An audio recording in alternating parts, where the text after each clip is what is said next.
Hi, everybody. We are live. Thanks for watching, everybody. Thanks for coming in. Season 2, episode 16.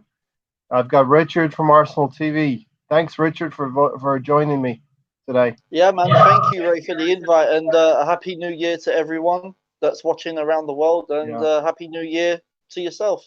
Yeah, Happy New Year. The new year continues, and we're unbeaten, as it were. I'm going to say this up front. Everybody, check out Richard on Arsenal TV. Check out his YouTube channel. He's getting close to 1,000. Yeah, About I how sure far am. off are you? About 100 odd? Yeah, about that. I'm at 845 at the moment. Last time I checked it today, so I'm about 160 odd, 150 odd, something like that. All right, excellent. So we are waiting for my co-host Mahir to come in also. Always late, Mahir, and Hopes will be joining us a little bit later as well. So we will have four in the house, but we can get started, Richard. Yeah, Let's man. start with the post-game reactions. So what was your take from the Crystal Palace game?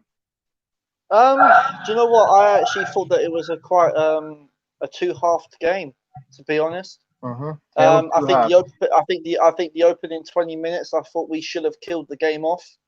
Because we had a couple of chances that we should have nailed. Obviously, Aubameyang's goal. If you look at Aubameyang's goal, it's very identical to the way Thierry Henry would have took it Yeah, in that sort of situation. And obviously Lacazette getting the assist. But I mean, the first 20 minutes we was on top of them. Crystal Palace couldn't really get onto us. And then if you look at the last 20 minutes of the game, I think it was just our energy levels that went down. So I'm happy with the point. And I think with the circumstances that happened with Aubameyang, I think a point would have been all we could have got out of it. But to be honest, I think we should have came away in terms of the how much ball possession we had.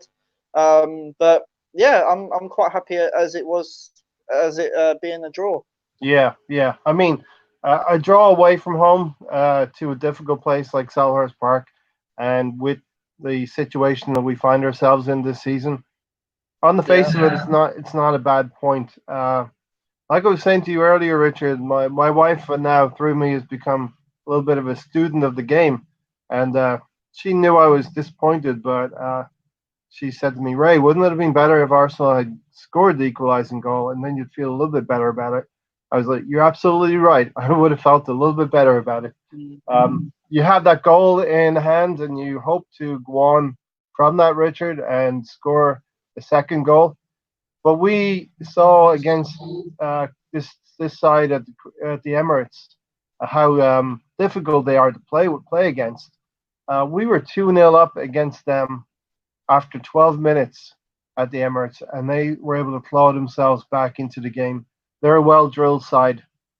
They are. I mean, if you look at the home game, when we played them at home, where we drew 2-2, really we should have won 3-2 because there was nothing wrong with Socrates' goal at all during that game. Um, if you look at our previous record against Crystal Palace, we've either drew against them or we've lost. I still remember the 3-2 game that we played at the Emirates and we lost 3-2, where Mustafi just let Sahar go round him and get into the 6-yard box. So um, they are a very, very tough side to play against, and Arsenal know that. But I don't know. It's just something we need to break. We need to break that curse against them. Mahir, how are you doing after that game yesterday? Post game reaction from you? Post game reaction is disappointed. Yeah. Disappointed. I mean, I know we played with 10 men, came away with a point away from home. Yes. But surely, I mean, if we wanted top four, surely all these games that were drawn should have been W's. We should have been taking dubs everywhere. And we should have been like literally right up there. But The anyway, reality is, the good evening, reality is guys. we're Hope now you in all 10th place. well. Top four is not, for me, it's not possible this season. No, Top six. I completely agree. I think top four is dead and it's completely out of our reach. Especially with the type of games that we've got coming up. We've got Sheffield United, we've got Chelsea. So those two games are going to be tough. I know we beat Chelsea. I know we beat Chelsea recently. Chelsea beat us at home. Yeah. So it's not going to be easy. Then obviously we lost against Sheffield United as well this season. So we know, but I reckon that Mikel Arteta will get us organised, and I think he'll learn by the mistakes. And I'm not here. I think I know what you were trying to say. If we had gotten better through the month of December and gotten a few more W's, a few more wins, we'd be higher up that table and more in the conversation. Rather than being 9 points behind Chelsea now, would be maybe 5, and 5 would be manageable. But 9, I feel, is too much for the top 4 conversation. But I mean, it was more so we knew the top 4 was over. It's just more so to be in more or less the realm or the conversation, at least, you know. Yeah, I mean, and it could happen. It's not looking likely, Richard, that Chelsea are going to drop so many points that they're going to come back to us. No, I don't think Chelsea will drop any points. I know they're gonna be going in the January window this season and get a few players that they've sort of missed out on with the transfer ban. So they're gonna want to be looking to strengthen their squad. In terms of Arsenal, I don't think that we should be going in for anyone. If we do, it has to be a loan move. I don't really want us to go in and buy anyone. Okay. If anything, I think that if we're going to get anyone, get them on a loan, and then get them to the end of the season. If we think that they're not good enough, the summer comes around, then we can just send them back and go and get someone in summer for a permanent deal. Well, Richard, go ahead, my here. Like what happened with Dennis Suarez, Richard? Is that what you're saying? Are there any moves that... exactly.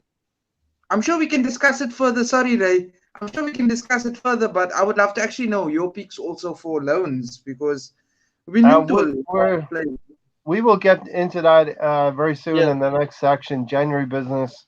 But just wanted to go back to the post-game reactions really on Crystal Palace. They're really a team that's well drilled under Roy Hodgson. They go a goal down. It doesn't seem to faze them here. They just keep going. They started to break up the play and stop our possession spells that we had in the first 20 minutes. I think Hopes was just telling me that we had like 83% possession in the first 20 minutes of the game. And that suddenly dropped off toward halftime. And no team is going to boss a game for the full 45 minutes. The qualities of the other team is going to come through. But Richard, I know you had said we should have really gotten the second goal. We never really had any great opportunities, apart from Pepe down the right-hand side in the 16th minute. Yeah, I think we should, in the amount of the passes that we made in that first half, I think we should have had some clear-cut chances. We should have had, but I know if you look at the first half, I mean our ball possession was 67% by the end of half time, and then Crystal Palace's was 33%. And if you look at the second half, I think Crystal Palace's was 54% to our 46%. So it proved that they came out a little bit quicker in the second half to what we did, when really we should have been exactly the same as we were in the opening 20 minutes. Yeah. But I did notice during that Crystal Palace game with Arsenal is that as soon as we lost possession, we was very active to get onto the transition quickly like Man City do. Mahir, you had a point. Yeah, one worrying thing that I've also picked up on is the players' fitness seems to be a very big problem. Where I don't know, for as long as I can remember, for a long time now, since last season even, it's a team of two different halves. We may play first half excellently. We may be able to maintain 45-minute possession with maybe 1 or 2 goals in. But as soon as the second half begins, we're a totally different team where we play shite. It doesn't make any sense. Or second half as well, but first half is completely shite. I mean, surely, as much as we didn't want Arteta, Richard, I'm sure he's going to be able to, if they back him, get the right sort of mentality back into these players. I mean, Mm, as far as I'm concerned, a lot of players are showing fight, which Yeah, I'm personally yeah. loving. yeah. Let's get your take on it, Richard. Because I haven't talked to you since I think the appointment of Arteta. You haven't Hmm. been on. So No. how do you feel about the 4 or 5 games that we've had now under Mikel? Um, do you know what? I've already seen improvements. Hmm. Um, way before, in terms of Unai Emery, there was no improvements at all.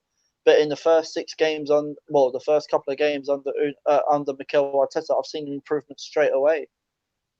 Even as defence, I know it's the same players that we had under Unai Emery, but they seem to be looking more solid at the back, especially David Luiz.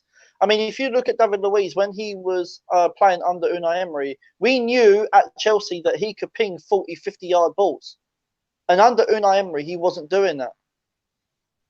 Whereas now under Yeah, Mikel Arteta, he seems to be doing it. he So, seems to unlock the key to a yeah, lot of players. exactly. And it seems to me that there is a lot of improvements, even our fitness levels. I think eventually that will improve. Eventually that will improve, where he would want players to still have that energy level to go for a whole 90-minute game like Man Yeah, City do. yeah. And I think that's just a work in progress. I think it's going to come in another week or so. Usually it takes 3 or 4 weeks for that kind of fitness levels Yeah. to build. And you know what? To be honest, under Mikel Arteta, what I like about him is that he's honest. His honesty. He's Hmm. not covering up. He's not covering up anything. Yeah, Like if you look at what was it? Like when we was playing against Leeds in the FA Cup, the first half he was angry about it, and I could tell the way he was on the touchline. He yeah, was angry, and yeah, and then the way we came out in the second half, it's like as if Mikel Arteta put a rocket up him and said, you know what, go out there and put a better 45 minutes in because that first half is unacceptable.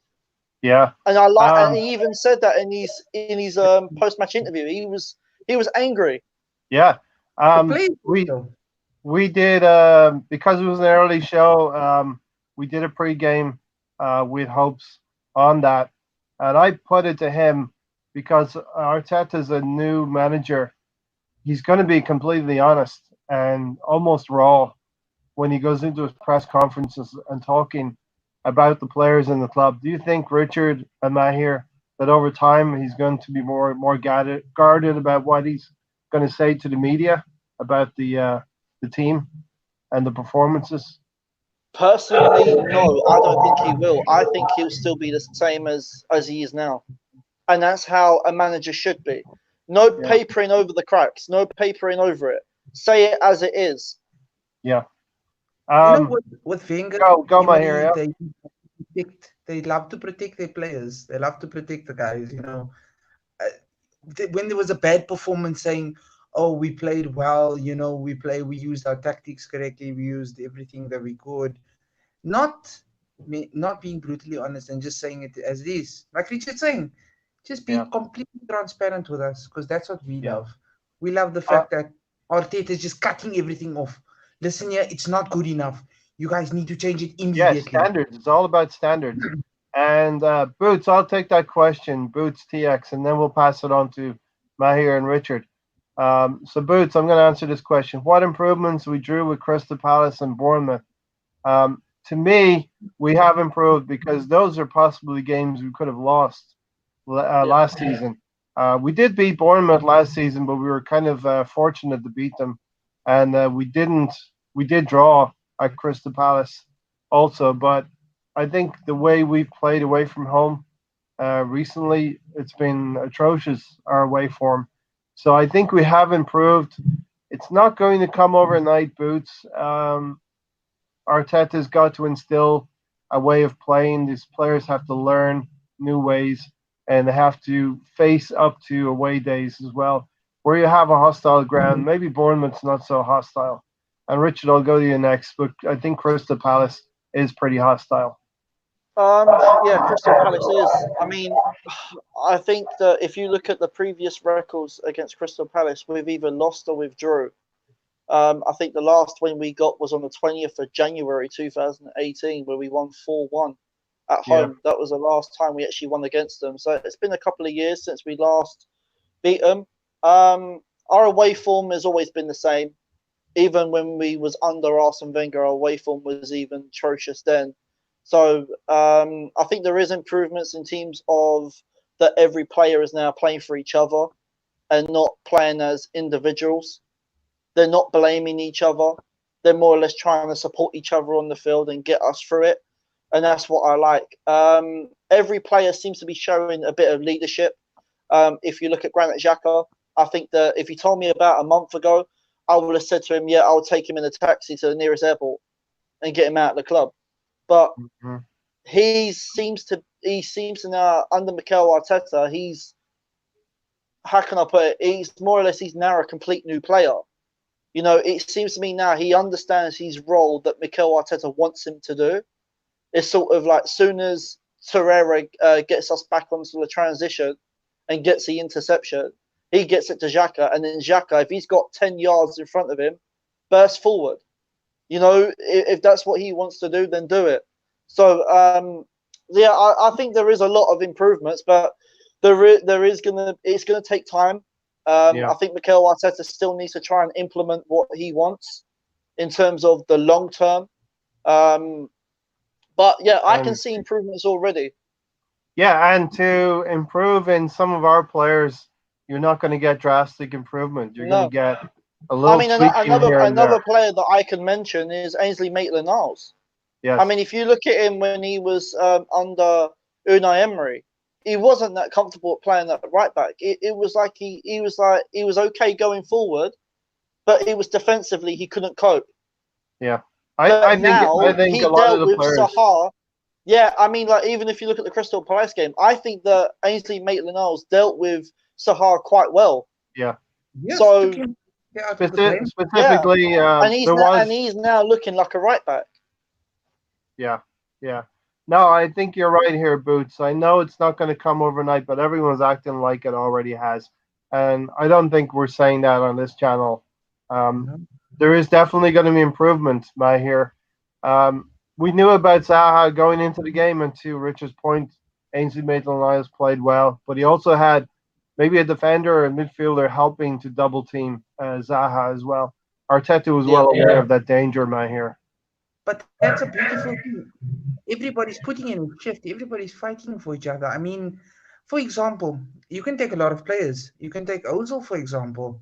Ozil tracking back, which we've been crying out this whole time. We've been crying out for him to do a little bit extra, you know, being part of that midfield that's vital to our team, is a vital piece of the puzzle. I mean, covering even tracks, defending like completely like a centre back almost. Aubameyang doing the same thing. I mean, the fight that they have, it's like, for example, the way we are as brothers, the way we would fight for each other. That's what it's exactly reminding me of. And Richard, you should actually see pictures of the game. Let's go even back one game. Was Man United. I literally sent Ray pictures with tears in my eyes. Like this was the time myself. Yeah, well, the United game was a landmark game for us, was a marquee game, and we showed up in that game. Where has this been? Why wasn't Emery in 2 years able to get out what Arteta has in the space of 4 games? Yeah.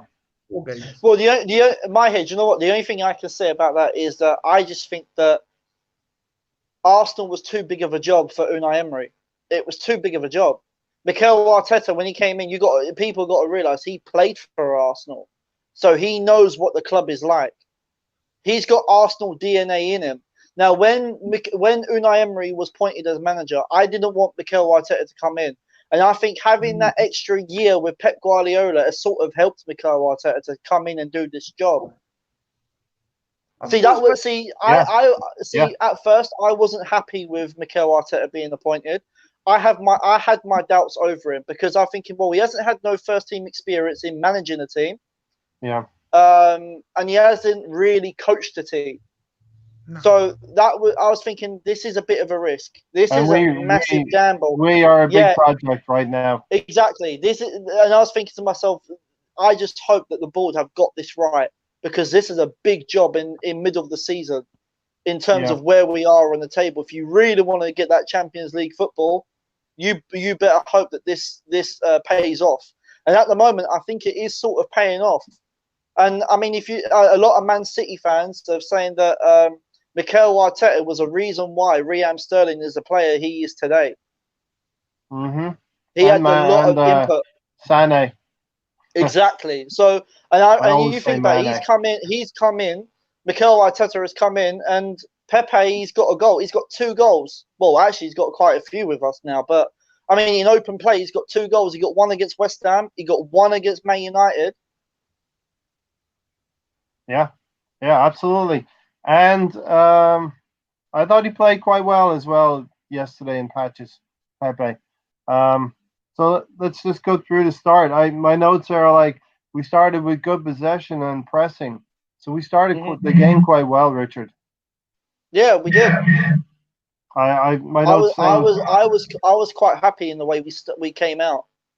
Like Palace are almost allowing us possession. I don't know if do you think they allowed us possession, here, or we just took control of the game in those early stages? Might go to you, Richard. Looks like you froze a little bit. Did we take control of the game, or do you think Crystal Palace ceded possession to us in the early stages? To be honest, I think that we sort of took control of the game. I honestly thought we took control of it, but the way Crystal Palace were trying to stop us from getting from us getting past them, it was like as if they was letting us get past them. Yeah, they wasn't really pressing high enough to get the ball from us. So I don't know. I look at it as two ways. It's either we came out good, or they was just letting us through. But the way they was moving on the field, it's like as if that they was letting us go through. Yeah. And then on the 12th minute, the Aubameyang goal. So I shelled out on something here, so we can talk about the Aubameyang goal, okay? The ball comes to Granit Xhaka in the center circle. He plays it immediately into Ozil. And Ozil quickly passes the ball to Lacazette. Yeah. Aubameyang's moving, and the ball gets slipped through to Aubameyang, puts it away right there. Beautiful goal, nicely worked. Yeah, it was good worked. But as I said to you before we came on air, I said that goal that Aubameyang scored, it was very identical to the way Thierry Henry would have took it. Yes, just passed it into the net pretty much. Yeah. Clinical strike indeed. Question from Boots or a comment pretty much. The character limit is crap on YouTube. We don't get a chance to properly debate. Boots, if you do want to come on the show with us at any point, we would welcome that. DM me on Twitter at Arsenal Circle, or get in touch with me here on Facebook. Gundit News on Facebook. Really would like to see some new faces around here. So yeah, the 12th minute Aubameyang goal, Richard. 18. That came at the end of an 18-pass move.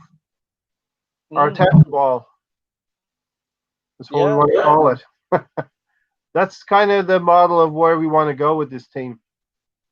Yeah, it is. And as I said, I think that Arteta is sort of learning. He's learnt from Pep Guardiola and the way he works for Man City.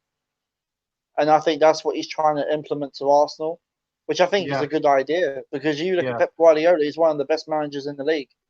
Absolutely. I think that he would have taken a lot from Pep Guardiola. And also he has DNA, Arsenal DNA, and some of Arsene Wenger in there as well in terms of how he's going to approach things. But I think his most recent memory would be from Pep and sitting alongside him for a number of years. Yeah, I mean, he was with Pep Guardiola for what, 3 years? Yeah, 3 years, absolutely. Um, yeah, Boots, if we'd love to have you on. Hit Gundit News up on Facebook. Um, he will let you know when we're doing the next podcast. Love to get you on. That would be great. Um, so, what was I going to say? Then we're in control, Richard. The 16th minute. Do you remember Pepe gets the ball down the right hand side? It was one of the Yep. few opportunities Pepe had to do something in the game, and he chose to cut inside rather than slip a ball to Lacazette, who was waiting for a pass. That Yeah, possibly was their to be honest, opportunity, but if that was me and I was in that position, that's what I would have done. I would have slipped the ball to Lacazette yeah, instead of cutting in. yeah. Because really, after that, we don't. We our problem recently as well, Richard, which is something that the players do need to get better at, is peppering the goal, getting shots on goal, whether it be off target or not. We don't Mm. score. We don't shoot enough. We don't have enough opportunities around the opposition's box. No, I've noticed that we don't, and that's what I would like to see more of. Is just even if you're outside the box, just take a shot, just take a hit. Whether if it goes up, whether it doesn't hit the target, it doesn't matter. At least you've had the shot. Yeah. But I think with Crystal Palace's goal, I think it was just a lucky deflection from David Luiz. Really. Oh yeah. Let's get into that goal then, right? I'm skipping through my notes then. 54 minutes. Jordan Ayew set it up for us, Richard. What did you see there? Well, I knew that Jordan Ayew was going to be a threat anyway because of the his stats that he's got for Crystal Palace at the moment. He's a top scorer, I believe, at the moment. So I knew he was going to be a threat going into the game as well as Wilfred Sahar. So um, yeah, I don't know. It was just one of them things, isn't it? Really, but I just think that the goal that he scored, I just think it was just a deflection from David Luiz, and I think if he didn't get that deflection, I think that Lino would have saved it. Maher, what did you see on the goal?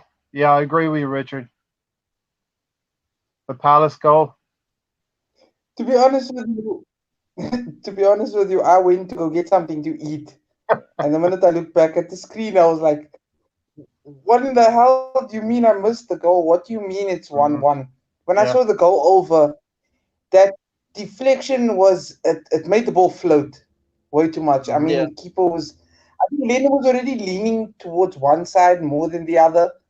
And by the time he saw the ball floating in the other direction, I think it was a bit too late in order to yeah, get that. So yeah. yeah, definitely a So lucky. Definitely for lucky. me, this is a goal all about David Luiz. Um, the ball comes to Kayate. I think he tries to step inside the penalty spot thereabouts. David Luiz is very, very afraid to put a foot in. That's what I saw from that. David Luiz was afraid to put a foot in on that. Kayata had the ball. He was able to pass it to Jordan Ayew. And then David Luiz is scrambling to get back. The shot goes off of Luiz's leg and over Bern Leno. But I think it was all due to VAR and what David Luiz was afraid to do in the box is put in a challenge, put his foot in somewhere. Defensive frailties, defensive frailties are still a very big issue. And look, like I'm in the middle of what Richard said. We can only hope for loan moves right now. I mean, if we really, really want our centre backs sorted, we're gonna have to wait until the next one. Welcome into the chat, Grace, as well. Grace Borges. Thanks for joining us. If you have a comment on the Arsenal game, we'd love to hear from you. Um, yeah, so I think we pretty much contained Wilfred Zaha for all of the game. He was getting very, very frustrated, Richard. yeah, he was. I think that Ainsley Maitland-Niles dealt with him quite well, even though he's not a proper right back. But in recent games under Mikel Arteta, he's looking to be a decent right back at the moment, and Hector Bellerin is going to find it very hard to get back into the side. Yes, he's And I actually think, playing himself and into I a think place. and I think it was sort of down to the way Pepe and Özil sort of helped him to protect his area. Even when Ainsley Maitland-Niles went up the flank, you had Pepe and Özil sort of coming back to sort of protect his space. So if Crystal Palace came onto the counter attack, they was already in place. But I think that I think Ainsley Maitland-Niles dealt with him quite well, and I think that's why Sahar was getting frustrated, because wherever he went, Ainsley Maitland-Niles was right on his track. Yeah, my here, Zaha kept. I was watching him right up until the 82nd minute. He was always alive and hoping he could get something past Ainsley Maitland-Niles. It never really happened for Zaha yesterday. Look, maybe he was trying to also play out of his skin with hopes of a move to us, to Chelsea, to a lot of teams. But you can understand his frustration because he was being given no chance. I mean, even though Ainsley Maitland-Niles in the past has complained that he does not play in defense, his position is in the midfield. Why don't you, if something's made available to you, why don't you, as we've said before, fight for it? Fight for it, make it your Yeah. own. Because, like I say now, today he's have a tough time when he gets back. That is, and if he gets back, his place is not keyed in the squad. That is definitely big on that side. Yeah. Richard, I like what Arteta is doing with the fullbacks, be it Kolasinac, be it Ainsley Maitland-Niles, especially Ainsley Maitland-Niles. He's trying to suit his skill set, which is also a midfielder. So he's trying to get those what we call inverted fullbacks going into midfield as well, and being part of the shield to the back four as well. Yeah. I just think that I've said it before. I just think that Ainsley Maitland-Niles, what if you're given that position and it's the only way you're going to get into the first team, make it your own. You've got to make it your own, and then if you make it your own, then your opponent, i.e., being a Hector Bellerin, you're just going to make it a lot more harder for him. Yeah. So I think at the minute Maitland-Niles is doing a good job, and I think he's learning by Mikel Arteta, by the instructions he's given him, and I think he's learning. Yeah. Harry Robinson, hello, Maitland-Niles was brilliant. Thanks for joining us, Harry. Really like when you join in as well. So appreciate your comment. Let's get to the next section then.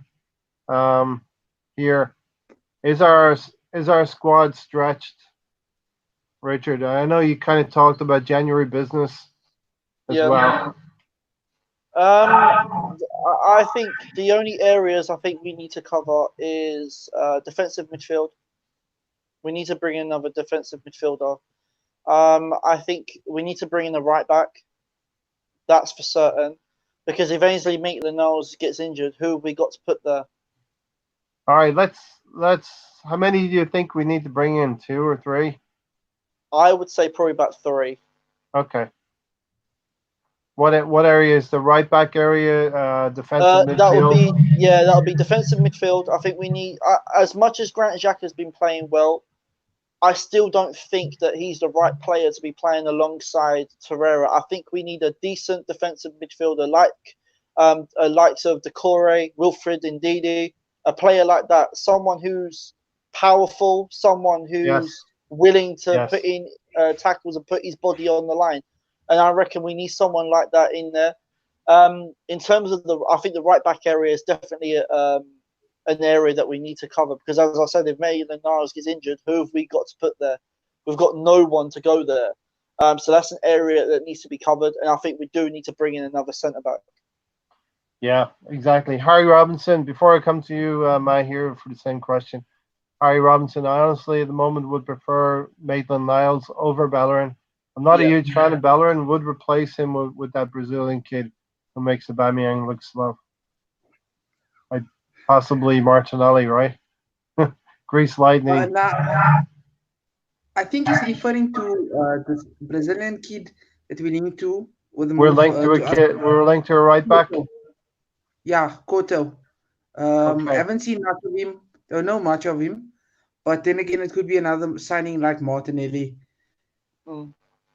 Yeah. And like, I would agree with everything Richard said. I would mirror exactly what he said.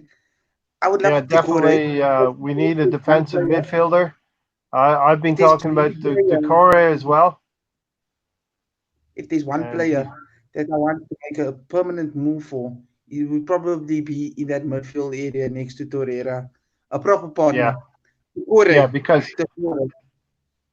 the Yeah. first part of the banner here is our squad is really stretched, and Torreira being the most stretched player of the whole squad, in my opinion. He's really played a lot of games, a lot of minutes, and he's going to need someone to help him. I've been talking about Decore, and what's he done this year? He scored 2 goals already in this calendar year, Richard. Yeah, So, I know exactly. And then you think about where does our problems lie? We're not getting no goals from midfield. yeah, exactly. So maybe we do need a defensive midfielder that can also score goals when needed. So I think Decore would be a good shout if we can't go and get the likes of Wilfred Ndidi. But going for Wilfred Ndidi, I think would be I don't know. I think that would be a massive Leicester would chance to go and not get because sell. yeah, exactly. Obviously, because they're now third in the league. Leicester are now, Mhm. so they're not gonna sell him anytime soon. No. So I think Decore would be our next option to go and get. In terms Yeah, of a right back, mhm. I would go with Max Aarons for Norwich. Absolutely. Yeah. He's That's a nine. good shout. He's what 19. He's 19 years old, and we would actually get quite a lot out of him. Yeah. And I think he would give Bellerin a run for his money. Because at the moment, I've looked at Bellerin when he's played. He looks very slow off the pace. Very slow. He doesn't get forward as much as he used to. So I'm just think. I know it's probably down to his injury that he's had, which is Yeah. understandable. Yeah. And I know how hard it is to come back from an ACL injury. It's tough, but it's not going to be easy. But I think that Bellerin, I don't know whether to keep him or sell him at the moment. Let's get him back fit next season, and then we can take Yeah. that step. But Richard, Look, I definitely the fan base would love Max Aarons from Norwich. This Well, we reminds have me of we have been linked with him. yeah. This reminds me of like a Liverpool model here. Let's go buy some players from Hull City or Norwich City. You know those types of players. But Decore, do you think some of fans are slightly snobbish about these type of things? Decore would definitely improve us. he's what they In call a terms, midfield destroyer. So Midfield why not? destroyer. We know his qualities. Will Imagine our fan base turn their nose up at this type of signing, though? what they don't understand is this difference between what we want and what we need. Now, yeah, what we need is going to outweigh what we want. And Yeah, what we need right now is a proper partner for Torreira. Torreira is already getting back, you could say he's getting back to his old self, the Torreira that we bought from Sampdoria. And very calmly, I'd like to tell you guys, I would love for a proper partner with him. Somebody who can control that midfield and allow Torreira to just play in his natural position, do what he does, and the likes of a Decore can be that threat going forward that can provide for the likes of Martinelli, Aubameyang, Lacazette, even Ozil yeah. going forward. Let's address this comment from Harry Robinson. I would like Titi for 30 million. Pair him with David Luiz. Get that young Brazilian right back Couto, like we were just talking about, and sell Lacazette and bring in somebody like Callum Wilson or Werner from Leipzig. what people don't realise, I know Lacazette's had a bit of a poor run this season, Yeah, and I think that's just based on just lack of confidence at the moment. If you remember under Arsene Wenger, it was getting taken off within what 75 minutes left, yeah, or it was even 75 60. minutes into the game, yeah, or even Yeah, 60 at times. And I think that didn't help either. And as a player, that does knock your confidence down I a little bit. yeah, And if you remember last season, Lacazette was our player of the year. Mm-hmm. And I think that he does, even though he's not scoring goals at the minute, but Lacazette is very vital to our team in terms of And his hold-up play and everything else.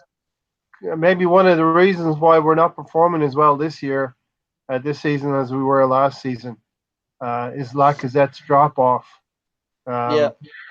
I had some notes here. It just struck me yesterday, and I've seen this from Lacazette in the last few games, that he gets frustrated and he just hacks players down from behind and the side, gets involved in physical battles. My notes are like, he's starting to look like Paul Scholes in the way he used to tackle, Richard. He's just not very good at tackling. No, but at least if he knows that he's going to break up the play and get us back into shape, then I think that's a good way to do it. Yeah, he gets frustrated. Exactly, and I think that could be down to the lack of service from midfield as well. Yes, we all know that we don't have in the past two games, Özil hasn't really provided that much. He didn't really do much against Leeds, and he didn't went really out of the do game much after against 30 Crystal minutes Palace. yesterday. Yeah. After about 30 minutes. Alex, our brother from Cannon Fodder TV. Welcome in. Good evening, Alex. Thanks for the shout out. Mahir, talk about Lacazette for a second. Okay, yes. Lacazette is one of my favorite players in our current squad. But this whole confidence issue, I can see being resolved eventually by Arteta, getting him playing to what he was, not too long ago. Because lack of confidence can come from a lot of things. I mean, like you guys have said, like we've discussed, being brought off by previous coaches earlier on. I mean, towards the 50th, 60th minute, where we just need a little bit more, like an extra 5% or extra 10% from that player, where we can win a game. And it just hasn't been that because, I mean, imagine you're playing well the whole game, right? And all of a sudden you're just taken off and replaced with a player that doesn't work as hard, or he's just having an 1 or 2, 3 game run of just off games, whether or not themselves.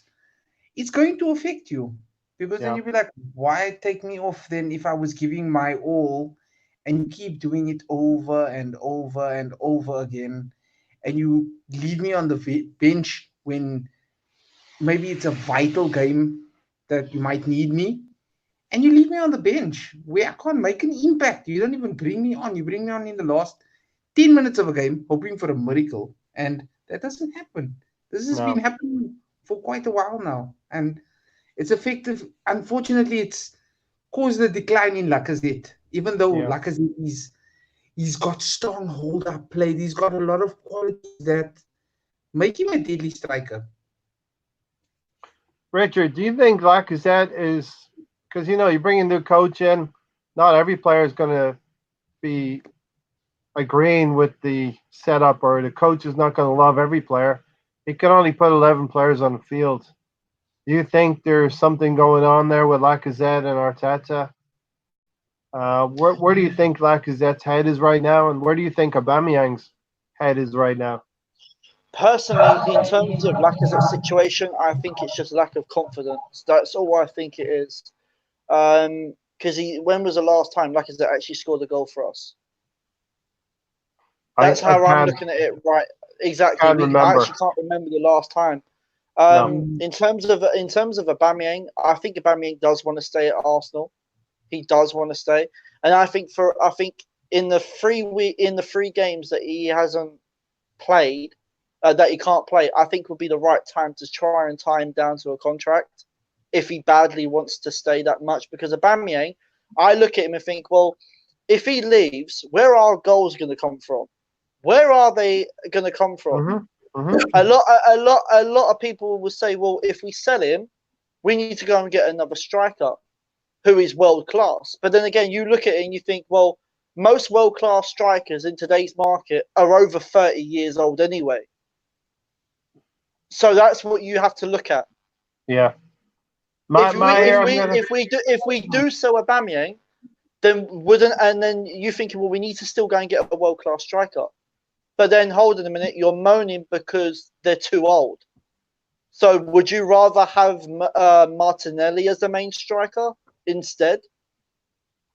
Yeah, and I think we're going to find out pretty soon because we'll get into the VAR in the next segment pretty soon in a few minutes. But Aubameyang got that red card. In my opinion, it's warranted. It was a red card, and we'll talk about VAR. But Maher, let's take the second part of this segment here. Can we replace those goals? We're going to find out the next 2 games at least in the Premier League. No Aubameyang for the next 2 games. Sheffield United at home and Chelsea away. Look, 2 things. Lacazette needs to step up now. Now is his chance to really prove to us that, listen, I'm Arsenal through and through. Now I'm going to show you what I can do.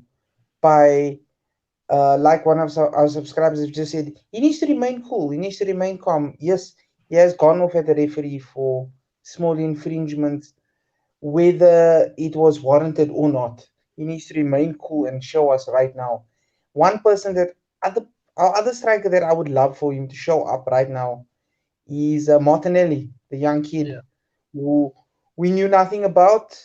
We said, who is this unknown? I mean, seriously, he's shown us the heart and fight that we've wanted to see from a lot of our players or most of the team all the time. And if Martinelli can do this right now, I mean, I would be, once again, in tears, tearing up. This time, Richard, you'll be the one that will like be a proud father. Like a proud father, you'll be the one that will be receiving the pictures of me with my eyes swollen. Like, I can't believe what I'm seeing. Because, dude, you're cutting onions. You're cutting up onions. Exactly my point. Because I was the one that I will hold my hands up, and I was the one that slated him so badly when we signed, because I was like, we are in need of centre backs and we are in need of a partner for Torreira, but we're signing somebody that's unknown. But I've been proved wrong, and I hope to be proved wrong in the future. Consistency. Yeah. Harry Robinson, thanks for coming in and watching the stream. I think you have to go soon.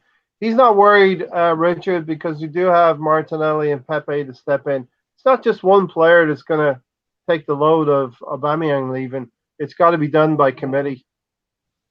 Yeah. No, to be honest, I'm on the same page as Harry. I'm not worried at all for the next 2 games. And I think this will be a good opportunity for Martinelli to show. This will be a good opportunity for him to actually shine in terms of the big games when we need him, when we haven't got Aubameyang. And I'm not worried about Martinelli. He's showing great potential. I know I've noticed that a lot of his game, he's showing like how Ronaldo plays, and I know he looks on Ronaldo as a part of his game. So I'm not worried about that. He scored goals for us in Europa League, in cup games. He scored in the Premier League game against West Ham. So he's got goals in him. He can do it.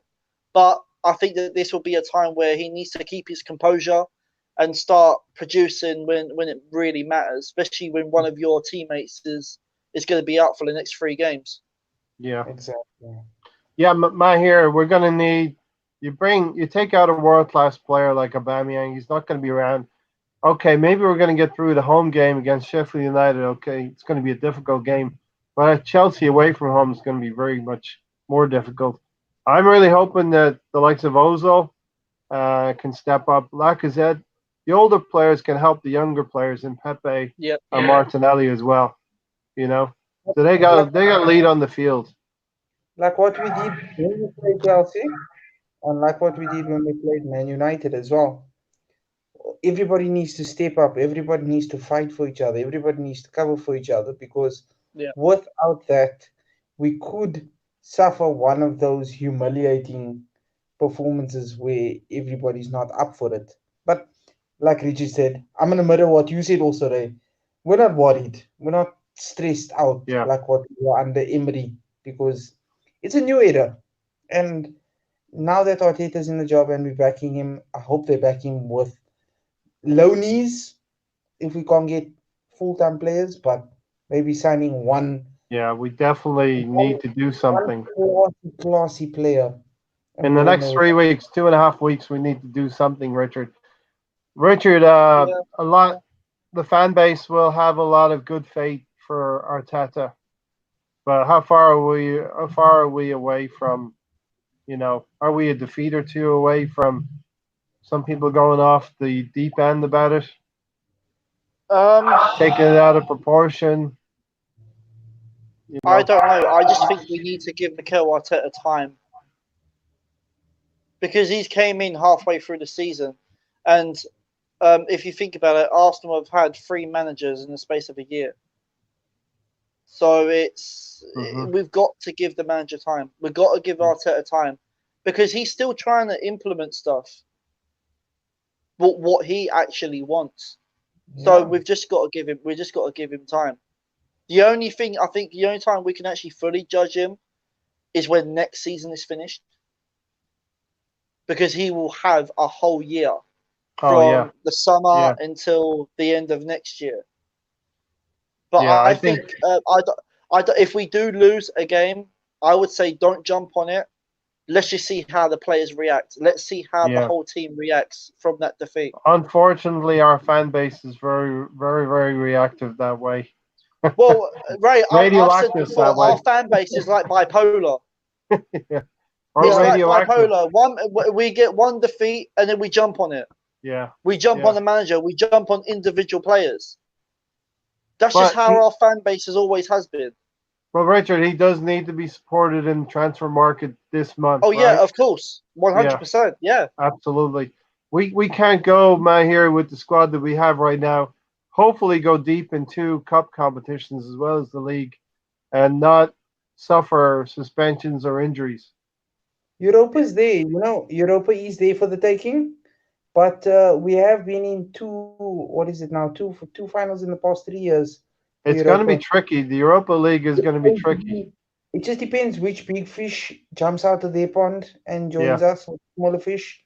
I don't think we're as good as we were last year or the year before in terms of the Europa League. I'm just being real here.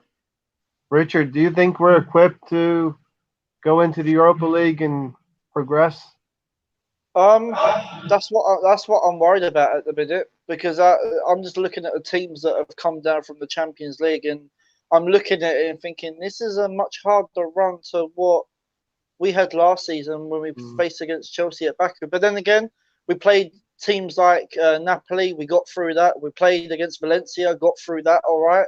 Yeah. So you never know. I would say just take one game at a time. Yeah. But is it right that we can actually get drawn in the last 32? Actually, to get drawn against a Champions League side that dropped down, because we've been drawn against Olympiacos. And they was in the Champions League and they dropped down. And I thought UEFA said that we wasn't allowed to be dropped. We wasn't allowed to be drawn against a Champions League side that dropped down. But we've been drawn against them, so I don't know. But the best way to do it is just take one game at a time. Exactly. Exactly. By here. I just wanted to ask you guys just a question.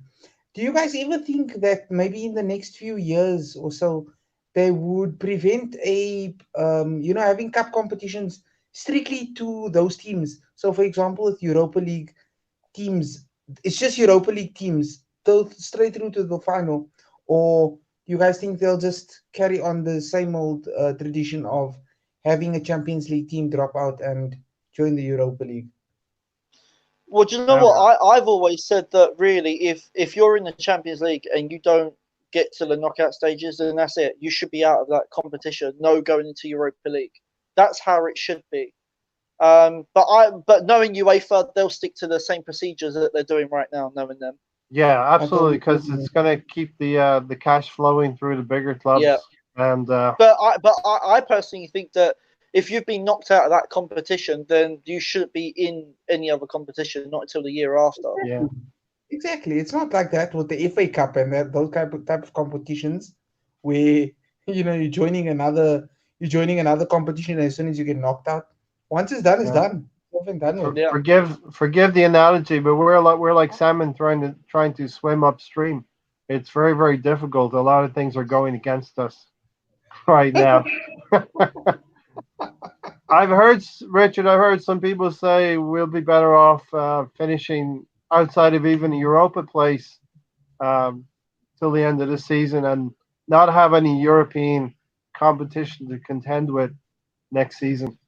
Yeah, do you know what? I've been thinking that, and I think it might be better off because then at least we'll be able to focus on the Premier League. We'll be able to focus on the FA Cup and the League Cup.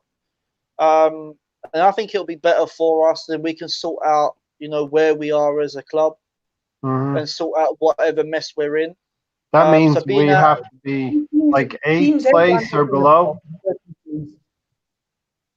The only problem that I'll have is if we come out of European football, it's going to be very hard going into the transfer window when you don't have no European football at all. Because the majority of players, they want European football. Yeah. That's my only concern about it. But if I look at it on the long run, I think coming out of European football for a year, I think it wouldn't be such a bad idea. And that's where I'm using the analogy. We're like salmon swimming up that stream. The current is flowing against us. We damned if we do and damned if we don't. If we get into that cycle again, Mahir, where we finish 6th, I think we're going to finish 6th myself this season. That's good enough for Europa League, but again, we start that cycle of still being in the lower European competition, Mahir. I think we've given thought to that because the idea has come up that if we're not in a European competition, that we'd be able to focus domestically much better. Yeah. Cope with maybe just in the FA Cup, Carabao Cup, and just the league, and that could be a big advantage. But then this advantage, as Richard said, is how are we going to be able to draw players in the transfer windows because they want to be playing European. We're funnily enough, we're still like hurting from Gazidis days, Richard. We haven't done very well in terms of picking players in the sustainable model, bringing transfers in that are going to help us, whether that be through injury with Tierney. I'm thinking of the players that came in this year. Tierney's one of them. Pepe's needed time to settle, so we're still in that malaise where Gazidis fucked up the club a little bit, and we're still trying to push through that. Yeah, I think, well, let's put it this way. I think Ivan Gazidis is also doing the same at AC Milan right now. He's also he's also mucking them up as well. So I think for us to get rid of him was a start, because at least we can get back on track again in the future. So I think that it was a good idea. But in terms of transfers, it's all about identifying the right player. Exactly. That's what it's about. It's about identifying the right player. If we have to wait and rather just learn our players to see if it's the correct move. Hopefully we can get into that point. Now, let's get on to the red card and VAR. Has anyone got any issues with VAR or the red card decision yesterday? Anyone want to comment? Well, do you know what, Ray? For me, I think if you look at the red card for Aubameyang, now when the referee gave the yellow, I was thinking, hold on a minute, no, that should be a red. Because when I saw the replay and obviously they was going over it in VAR, I went, no, that's a red card because it looks like he's broken the ankle. Yeah. So for me, I've got no problem with VAR overruling the yellow card and giving the straight red. It's not that I don't want Abba in the side. I just think that it was a right choice to send him off. Yeah, I mean, Mahir, if we're going to complain about Abu Dhabi and what happened to him up at Sunderland, it's a very similar challenge to me. And indeed what happened to Eduardo in the beginning of the last decade.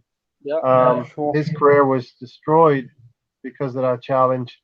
And we love Aubameyang. There was no intent to hurt the player. He was just late. And I mean, no intent at all. It wasn't intentional. I mean, I was even apologized over Instagram and over Twitter publicly that, look, we hope he recovers. He really didn't mean that, but it was a red card.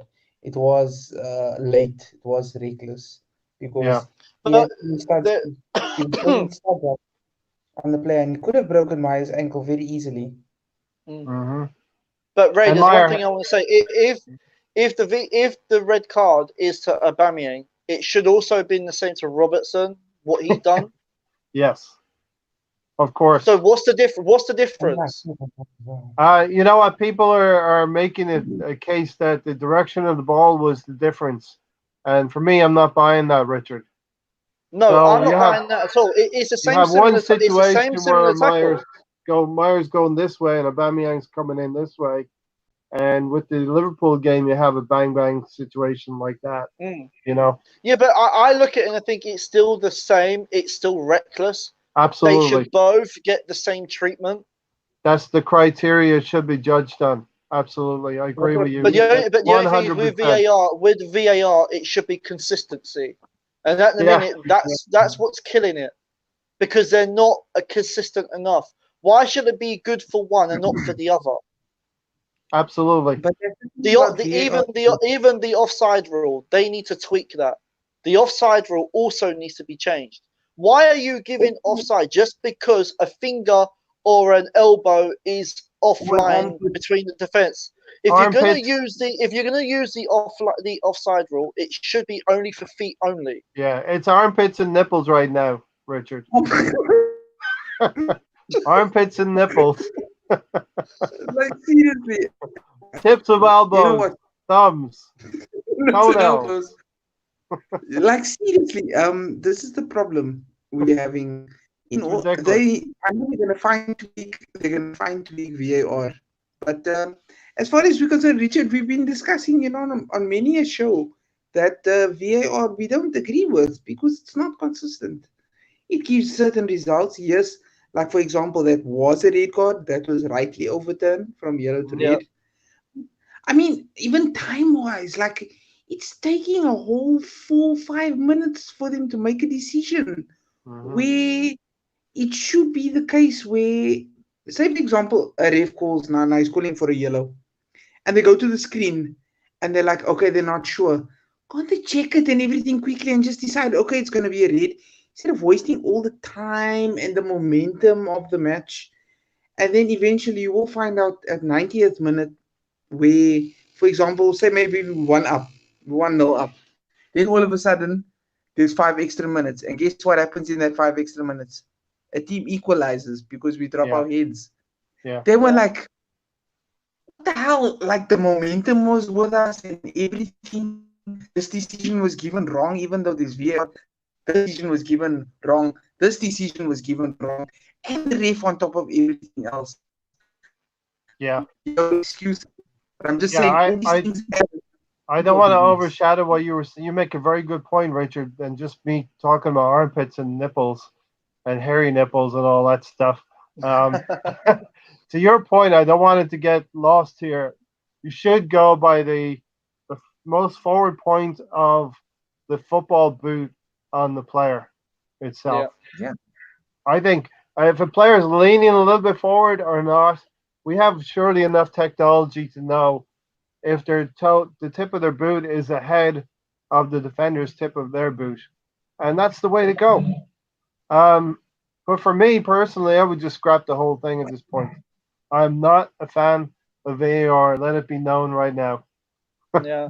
I just think, as I said, I think it's just consistency. Like if you look at Aubameyang's situation, like it's a red card for him, but not a red card for Robertson.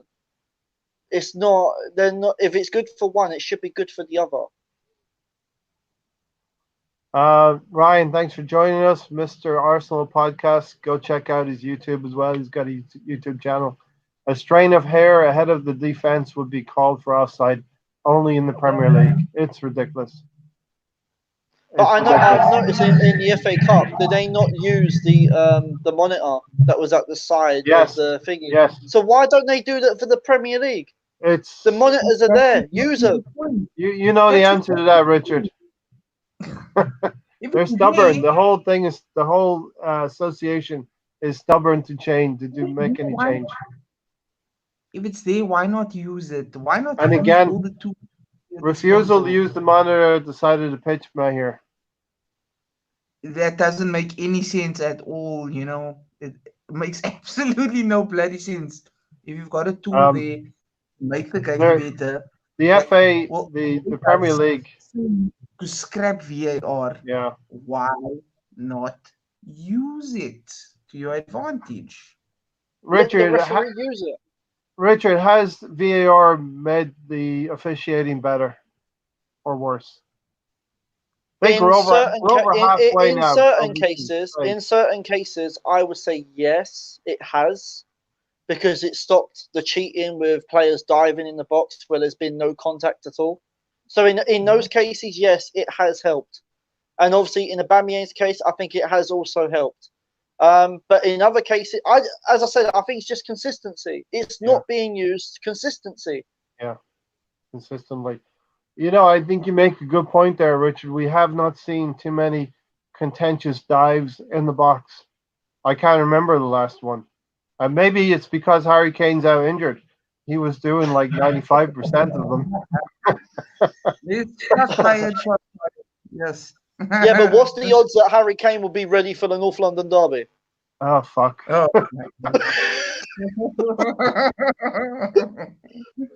the first thing he's going to practice is how to dive off his Zimmer frame right now.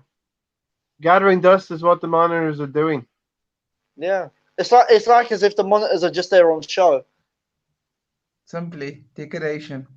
For me, yes, you're having some things that are caught and being called correctly, but isn't it just the same as last season with referees seeing it and making split-second decisions like they were last season? Yeah, but it is sort of the same, but I just think the monitors do need to come into play. So then if the referee has called it for a penalty, he can say, hold on a minute, I want to double check on that. So he can go over to the monitor, look at it in a thorough detail at every angle, and then he will overrule it. And Mahir, I saw something 3 or 4 weeks ago in Australia. The association is using VAR, but also combining mic'd up referee, and so you could hear everything that's going on, the thought process of the referees talking back to the control room and talking through the whole incident. Actually, looking at the monitor on the sideline, they're going to the monitor, and the crowd can see this. The fans at home can see all of this, and it's very transparent. And we're not doing it in the English Premier League. It's something like rugby. Yeah, rugby, exactly. Like rugby, for example. You know, here in South Africa, it's a very big thing, super 14s and stuff. But like, you can quite frankly hear when there's a call to be made like that, a serious call or decision that needs to be made, where the referee is saying, "Yeah, sorry, can you just check that for me?" No, I can't see that or not if he's offside or that ball did go out of play. You just, oh, okay, yeah, okay, no, okay, I understand. Right, guys, no try. The ball has clearly gone out of contact. It's like, it's so refreshing the way it was done and how quickly it's done and efficiently and how it helped. I mean, the game just goes on smoothly. And the referee's able to go to the defending player and say, listen, this is what happened. This is why you're getting sent off. And I didn't see the player argue because everything was transparent, Richard. Everything's out there in the open. Yeah. When will the Premier League do this? I think we need to use the same tactics as rugby. I think Mahir made a great point where if the player has been sent off, we can actually hear by the telly or in the stadium as well, the referee talking to the player through his mic and giving him the reason why he's been sent off. Yeah. And I think that's what football need to do. They need to take a leaf out of rugby union or out of any rugby of how they officiate games. It'd be so much better. So much better. So Ryan said if it wasn't for VAR, Liverpool wouldn't be unbeaten now. I know, that's what I laughed at. It's true, but at the minute, I want someone to beat Liverpool because it looks very likely they're going to do the same as us, 49. I don't really want that to happen. Yeah, we were just talking. Hi, Hopes. Thanks for joining us. Thanks for having me. Sorry I'm late. No problem. We are just talking about Liverpool now. VAR, the Robertson incident combined with the Aubameyang VAR incident, and will Liverpool go unbeaten? And 49, Richard, will be at the Emirates. I think 49 unbeaten will be at the Emirates. Some weird quirk in the scheduling of the fixtures. Yeah. Well, Hopes, give us your thoughts there, Hopes. On VAR or on the 49 fixture? Whichever one you want. Well, VAR is a bit like this, right? When it's, when you're in the stadium and everything's on hold, and the decision goes in your team's favour, it doesn't matter if it's right or wrong. VAR's great. Yeah, but when it's suddenly gone against you, and then we have a whole Robertson Aubameyang situation, then it's kind of, then it's like this, it's like that, let's not forget Aubameyang. There was an instance at a game, I don't know if it was European or if it was domestic, when Aubameyang was clearly onside about 2 meters, and VAR overruled a goal to say, yeah, he was onside. So it's kind of, as fans, where do we sit? Away? Possibly. I mean, that was Man United away. So as fans, where do we sit? Like, imagine if, like yesterday, if it was our second goal and VAR ruled in our favour, would we have just forgotten about the Aubameyang situation and we wouldn't have even been discussing VAR? VAR becomes a point of contention, in my opinion, when a team loses a game. No one knows how that feels as much as Man City. Trust me. Yeah. Exactly. So I mean, they missed the window for a Champions League possibly because of that. Absolutely. So I think it's a case of, it needs ironing out. It's ruled, it's changed. It's brought around a lot of good change. But they're still ironing it out. And like you said about the hairy nipples, which one is it? Is it the foot? Is it the nipple?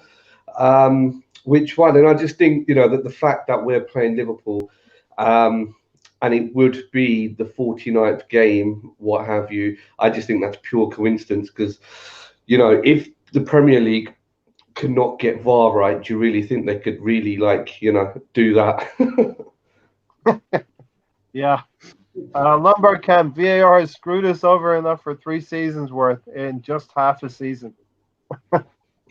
So, yeah, I mean, definitely, I think we went a few games in where I was thinking to myself, Richard, VAR hasn't reared its ugly head on us, but then I think it was probably, was it the Crystal Palace game, the 2-2 at home, where Chambers was ruled to be fouling somebody but never touched them.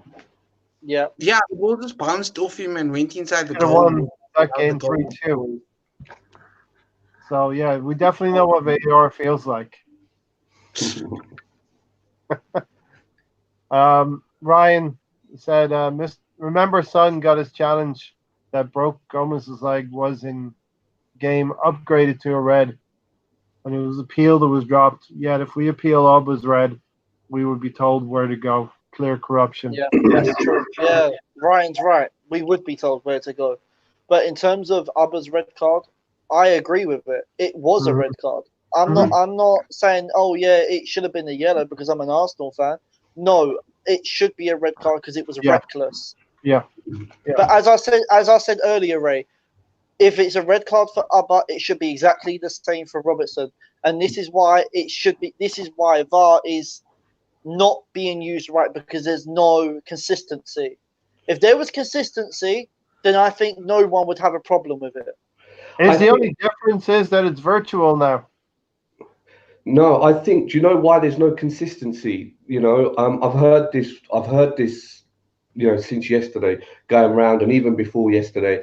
There's no consistency because the rule is shaky. But more importantly, you've got numerous games going on simultaneously with numerous refs back at Stockley Park reviewing the footage coming in. And it's just like, remember a couple of years ago, there was that garment, and is it blue or is it green? And the law, that the actual law does not help the referee per se.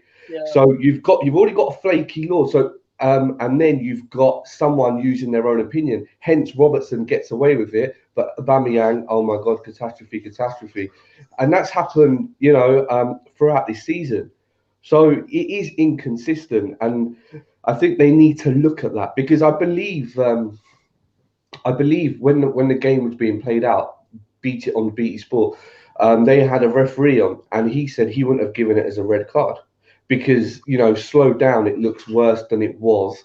Where the challenge took place, it wasn't exactly, a goal scoring opportunity, and so on and so forth. That's just my 2 pence worth. Yeah. Matt here, I was watching the Liverpool Spurs game, and I think it was a contested game at the time. It was 0-0. I'm not sure what the score was, but Spurs were causing Liverpool some problems. So I was taking the temperature of the game, and I did understand that I think Robertson was not going to back out of that challenge. So he went in a reckless way for me. Did you see it? What did you think? Well, exactly what we're missing now. Consistency. Yeah. Hopes. Richard, Ray, and myself were just discussing VAR just now, and we were saying if it becomes more like rugby, for example, where it's more, we can hear what the referees are deciding on, like when they're sending off players, when they're making important decisions that need to be made. Yes, VAR is calling, dives out, where players will be getting yellow card for simulation, which is perfect, which is great. But where it needs to be more fine-tuned, where, like, for example, in rugby, it gets called, you can hear it. You can hear a referee say, hold on, I'm not quite too sure what just happened there, whether the ball's gone out of play or whether there was foul play. Okay. No try, or the ball's gone out of play. But like, we can hear all these things. It's being done quickly, efficiently, and the momentum of the game doesn't change. Where with this, it's a whole mix-up, man. I mean, even with poor refereeing, it makes it worse. We don't know what's going on, and a You whole can't hear the process as well. You don't know what's being said. it prolongs everything. And then, for example, say for instance, you'll be 1-0 up. This is the example we gave. We'll be 1-0 up. 90th minute, 5 additional minutes get added on. Guess what? We capitulate. Maybe they score 2 goals. Maybe they win the game in that. Maybe they equalize. 3 points, we get 1 point, or nothing. And like, for what? For what? Yeah. Can I interject there?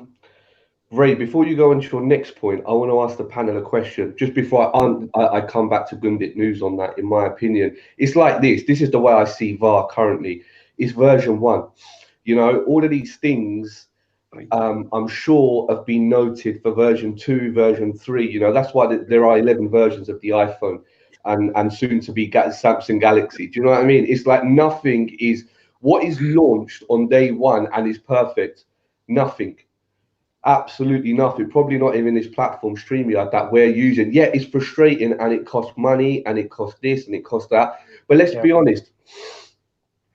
If VAR did not exist, then all of the decisions that were overturned in our favour this season, they would not have been overturned.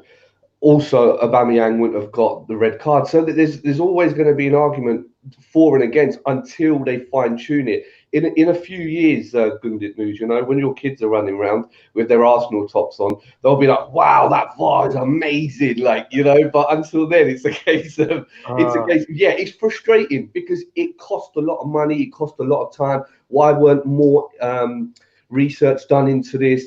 Because now what it's done is, as Ray said, and also Richard, it's the actual laws being questioned. So first, shall we introduce VAR? Yes, no, not sure. Okay, let's put it out. But now it's come back onto them. So now the law's having to, come up to speed with VAR. That's my opinion. Yeah, but shouldn't they have? I'm gonna say, you're coming from the point of view that they're gonna perfect this at some point. I don't believe that that's gonna happen ever. Hopes. Well, what's perfect? Getting every decision correct. And where does that happen? In my head. There you go. There you go. I said it before you said it. Can I, coming away from what? Can we come away from what? Can I ask the panel a question? Yeah. About yesterday's game, right?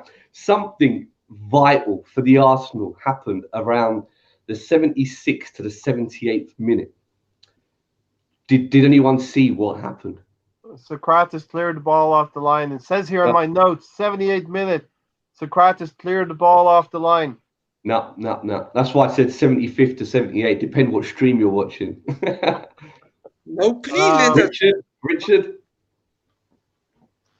Do you know what? The only thing I can remember was actually the clearance from Socrates off the line. Yeah. Ozil came off in the 69th minute. That had something to do with it. Martinelli came on for him. That had something to do with it. All right, you're going to have to enlighten us. Right, so I'm watching the game yesterday, right? And I just saw, I was drooling. I know we were 1-1.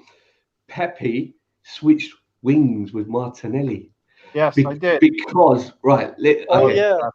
Yeah, right. So since Pepe's come to the club, I'll say this, on YouTube to all the fans. So anyway, and I have not shied away from it. I'm lucky to sit in the North Bank up the top there, and I get a great view. And, he can't defend. And he still can't defend. I don't know if you guys saw yesterday.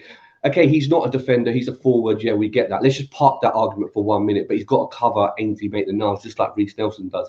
Now, when he was tracking back against Zaha yesterday, like even earlier on in the game, he was like a scarecrow. He'd go and then he'd just do this. And I just thought, what's this guy? Is he trying to scare away the birds or something? And he'd done it consistently. Then all the kerfuffle happened, and then fast forward until when Martinelli came on. Martinelli was bombing down the left, like he generally does, and he was cutting in. But Pepe suddenly he didn't know what to do with Zaha. Zaha was getting more of the ball, and then suddenly, when he had that chance, because his chance, he was on the left, he cut in and he hit, and then he hit the lower right. Minute. Yeah, absolutely. And I thought that was genius because Martinelli, by Mikel Arteta, because Martinelli had just come on. He was fresh. He was full of energy. He will track back for you, and he can foul. And I just wondered how many Gooners actually noticed the switch of wings, because I've not seen it. I've not seen it under Unai Emery. And as we're talking about switching players, I've noticed in the last 2 games at least, Aubameyang and Lacazette have been switching roles. So when Lacazette drops back deep to pick up the ball, Aubameyang will go out and out. Because if you think about it, to prove my point, Aubameyang shouldn't have been where he was when he scored the goal for us. Not that I'm moaning, but what I'm trying to say, Arteta has had 4 or 5 days of training, and wow, do you know what I mean? Like this. I'm gonna counter that by saying he's been doing that all the time on the left wing, Hopes. It's not just a new thing under Arteta. He's been coming in from the left side to get involved in the central areas. That's how he's getting his goals. Who, Aubameyang? Yes. Yeah. Okay. I think they're doing it more, and in conjunction with that, the other 2 players that are switching are Xhaka and Kolasinac. Did you see that? When Kolasinac bombs forward, Xhaka comes back to play. Covers the space, yes. More than that, he actually plays the left back. And now Ainsley Maitland-Niles has been coming in. Sometimes Ozil will drop back, or Torreira will stay back and let Ozil kind of go forward because he's a forward. So what I'm trying to say, my whole point is all around inter-switching play. And we're no longer a one-trick pony. We don't just have one tactic, as was the argument with Arsene Wenger, Unai Emery. We seem to have a plan B, plan C, and plan D. It's just a matter of the players catching up mentally, with that whole plan. I mean, going back to when you guys first came on air and you were talking about the first half, we had 87% possession for the first 20-25 minutes. Yeah. Do you realize for the first 30-35 minutes, Crystal Palace had only made something like 45 passes. It took 20 something minutes for Zaha and Ayew to touch the ball. You know, and then as I was tracking it, like our stats were depleting. That they kept on coming down. So there are good signs there. It's just it's going to take time. But I didn't want that point to go unmissed. You know, that Martinelli and Pepe was swinging. I did notice it at the time, but I obviously didn't get to my notes. I didn't put pen to paper, Richard, on that. Well, I mean, like it's like before we came on there, I said earlier that I noticed when Ainsley Maitland-Niles went forward, it was either Pepe that was coming back or Torreira sort of coming in that sort of area to support him, so he wouldn't have to do that much defending because there was already someone there. Something that they had worked on the training ground to nullify Zaha because he was going to be their main threat. But it should always be like that. It should always be. Always be like that. Maybe we're going to get to that point under Arteta. We're going to game plan for certain tough players defensively. Yeah. But I mean, to cover for each other. Like, if I know yourself, Hopes, and Richard are going to bomb upfield, and there's not going to be any cover, I'm going to get somebody else with me to stay back, just in case you guys do want to go run and attack and possibly force a goal. So then I'm going to say to my partner, you and I are in the midfield. Let us just do our jobs and let's just sit back and let the three of you guys run wild. You understand? Not if you're Ozil. Not digging him out. Not digging him out. I mean, you know. Metaphorically, just you're not digging him out, but you are. just for some sort of cover. Anyone else other than Ozil in midfield? I mean, even Socrates was not covering his right back, you know, or Mustafi, you know, until Arteta's come in and is playing this kind of formation and these games, you know, these tactical plans that he has for us. It's just that we just can't, catch up with what he wants us to do. Yeah, my here, we really need a character like a Tony Adams or a Lee Dixon. Richard, they would have been shouting at certain players to get back in position back in the day. So we need that in this squad moving forward. Well, do you know what? I'd be funny. Like, I looked at the Leeds United game and I saw Granit Xhaka sort of shouting and never go at Rob Holding because he made certain mistakes. And I think that shows great courage. I think that shows great character because he was sort of helping him. I think it's a good thing. Hopes. I'm shaking my head. I was there, and I could see. You know when it all kicked off within the first 4 minutes, Richard. I was so close to the pitch, and Rob Holding literally was digging out Granit Xhaka because their forward right winger came in, and he literally just ran past Xhaka.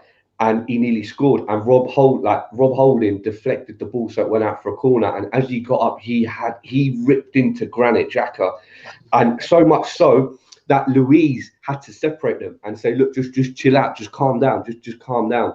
Was it Luiz or was it another centre back? I can't remember now, but one of them did, or maybe it was the goalkeeper Martinez. And then I think that ruffled feathers to sort of say, "Oh yeah, you know who's more senior," and so on and so forth.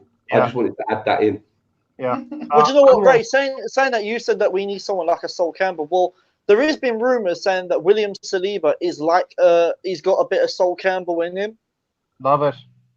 I love it. But then again, we got to see how good he is when he actually plays a few games for us. I'm one of those gooners that have already earmarked him to be a legend of the future. He's going to come and do great things for us. 18 years old.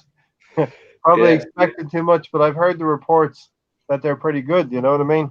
Well, it's like Lacazette, it's like Pepe, you know, it's like Xhaka, you could argue, you know, all these players coming in, and they just need time once they're in, you know, in order to get up to speed with the Premiership, because, you know, the French league is not as intensive as the Premier League, and it's not just that; it's so many games, you know. Quick turnaround of games, being fit, just as we see with Rob Holding. you know, which is a shame. He just keeps on getting injured. I wish he would just have a consistent season for us. Yeah. And, you know, and then I Our wonder injuries are very, Mahir, our injuries are very bad. Bellerin, Holding, even Tierney. We're suffering at the back, Mahir. But that's the thing, you know, this transfer window is going to be very important, as we've discussed. But the thing is, you really want to go after other injury prone players. You know, a lot of people are linking us to Umtiti and saying, "Wow, I think we should get Umtiti also for the back." But regarding his injury record, I mean, even somebody like Upamecano is very welcome at our club. But Obviously.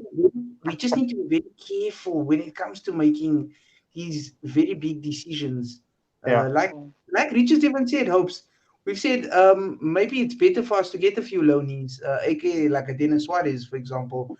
That whole mistake that was made, at least we knew it was just a loan and we could let him go as seeing he was not good enough, you know. All right. I think, sorry, I think whoever comes in, what you have to remember, just going back to yesterday, our defence switched off. We allowed whoever crossed the ball in for them, we allowed that player to run from the top third half of the pitch to the corner flank and cross that ball in. Yeah. And Xhaka didn't track back. Kolasinac, where were they? You know, they left Louise like out to dry. So, you know, you could have your Upamecano's, you can have your Umtitis, but let's not forget what Mikel Arteta is doing with the likes of, like, you know, how Louise is transformed, how Ainsley Maitland-Niles is playing better, even Kolasinac to a certain extent. But they need to be able to switch on for that intensity of play for you know, for the full 90 minutes, because as we saw yesterday, just 1 2 minute or 2 second lapse of concentration and you've had it. How do you train that into someone? No, someone's natural. Okay, so we're coming up to 90 minutes. I got one final question for all three of you. It's kind of a tricky question. This ties into a question from earlier. Who wants to go first before they know the question? All right, I'll give you the question first. Under Arteta, we played 4 games. We've won 1, drawn 2, lost 1. I put it to you that Freddie Ljungberg's record was similar. Have we improved from the month of December to the month of January? Have we improved under Arteta from Ljungberg? Don't all jump in at once. Right, I'll go first. In my opinion, we have improved. Why? Torreira's now playing in his right position. Ainsley Maitland-Niles is going to give Bellerin a fight for, you know, his place. Leno's dispatching the ball quicker. David Luiz, look, you know, he's our ball playing centre back. Socrates was played right back. Let's not forget. Then you got Xhaka, who's improving. Pepe seems to be improving as well. Reece Nelson. You know, so that they're just the players who are improving. Now look at the system. As I alluded to earlier, the interchange in play. Players are more committed. We're playing more as a team. Going back to Gundit news, they are covering for each other, even if they can't defend. But at least they're running back. Ozil, you know, in our last game or the game prior to that, he ran the most on the pitch. If Ljungberg was still there, Ozil wouldn't even be on the pitch because they had beef. Yes. You know, and there is a whole upliftment in the club, in enthusiasm, in passion, in determination. You know, players are now taking it seriously in terms of what it means to play for Arsenal. Would Granit Xhaka still be here if Ljungberg carried on? Because he had a signed, seal and delivered move to Hertha Berlin, but something that Mikel Arteta said to him kept it in. Also, our positional play. Okay, we came back with a draw yesterday. When was the last time we have been away from home and had 80-something possession for 20+ minutes? When have we passed the ball so much? Yeah. When? Yeah. Not under Ljungberg. Yeah, because Lundberg had 4 games. If you're going off results, that's different to actually to what we're seeing. I can see game on game categorically, changes being made. And for our next game against Sheffield United, we will see even more of an improvement because Aubameyang won't be there. So it's kind of like surprise, like what is Mikel Arteta going to come out with?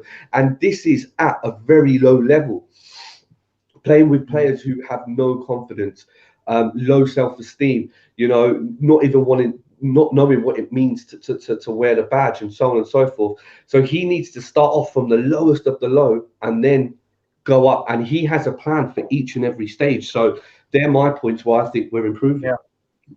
Yeah. Mahir, you go next. I'll give Richard the last word then. That's exactly what I wanted to say. I mean, What he said. yeah, Sorry. Me with no words. I've got absolutely nothing to say because that's exactly it. You see more improvement under Arteta as well. We continue the improvement. Yeah. We continue to improve from the first game to the second game to the game versus Man United to the game versus.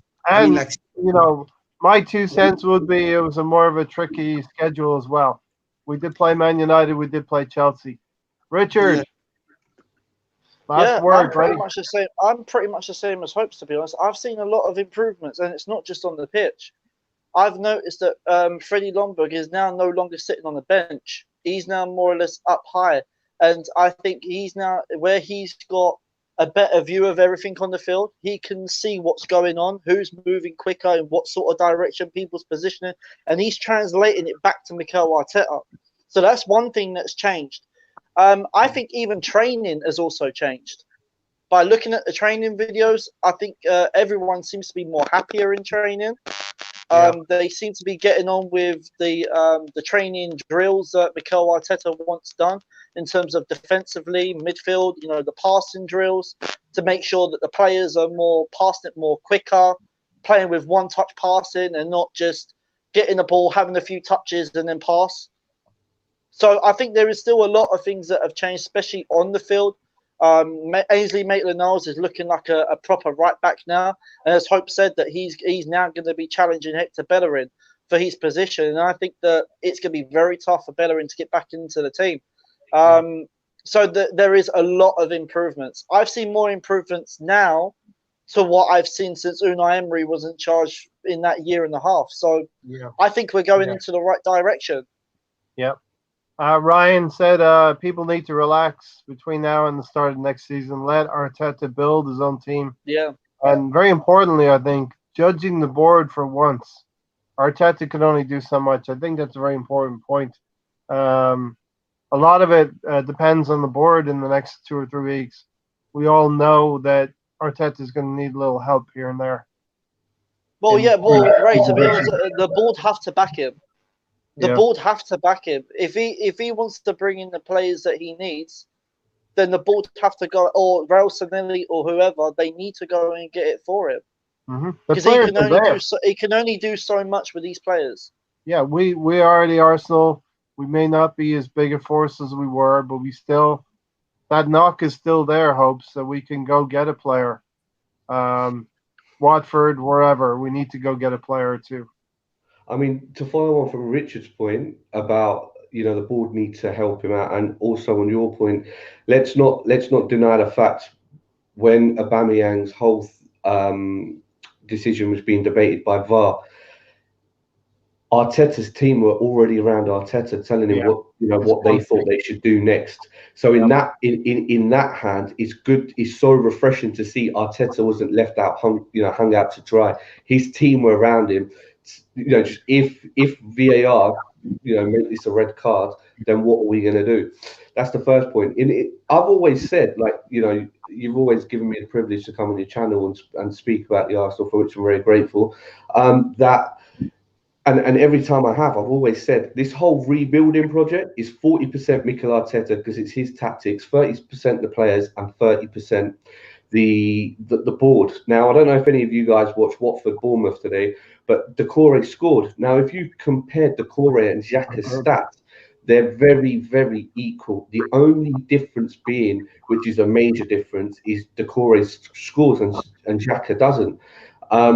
You know, God forbid if Torreira's out, who the hell are we putting in there for the next couple of games until he comes back in? So we definitely need players to come in. I don't buy into this whole argument where players will not come if we don't get into Europe. Well, quite frankly, if they only want us when we're riding the waves, they better they can just stay where they are. We need people who are going to come and who are going to put in like their soul into rebuilding this club, because those boys, those men will be remembered when we hit the pinnacle. They'll be one of the starting 11 on our pitch, just like Ozil, like Laka, like Aubameyang.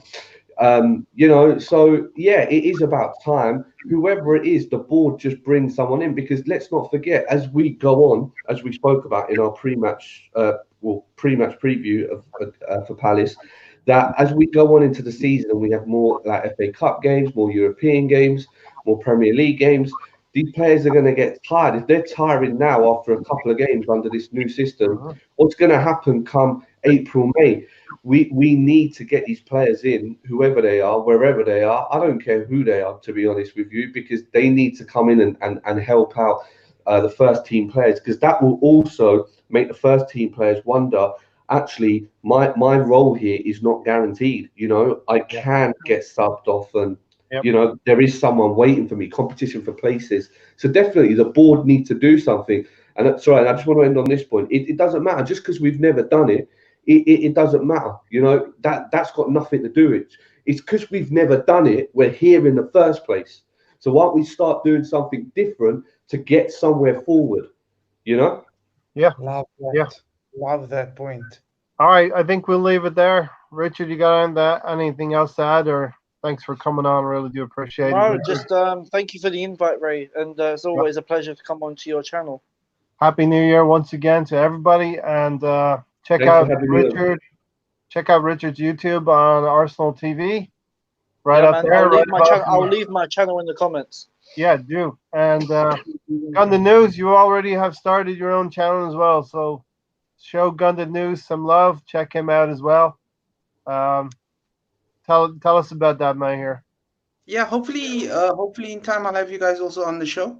I'm just currently working on a nice background, a nice little box for my special guests. Green that's screen. Gonna be here, and with live comments and live watch-alongs, hopefully. And I don't think I'll be doing pre-match analysis, but I will be doing post-match videos with you guys, hopefully, once the channel has been established properly. Yeah. And I must thank all the subscribers that I have right now. And for everybody that's joining also, like I say, join Richard's channel as well, Richard at Arsenal TV, and join us along here as well. And we just like to thank you guys for coming on, and it's an honor.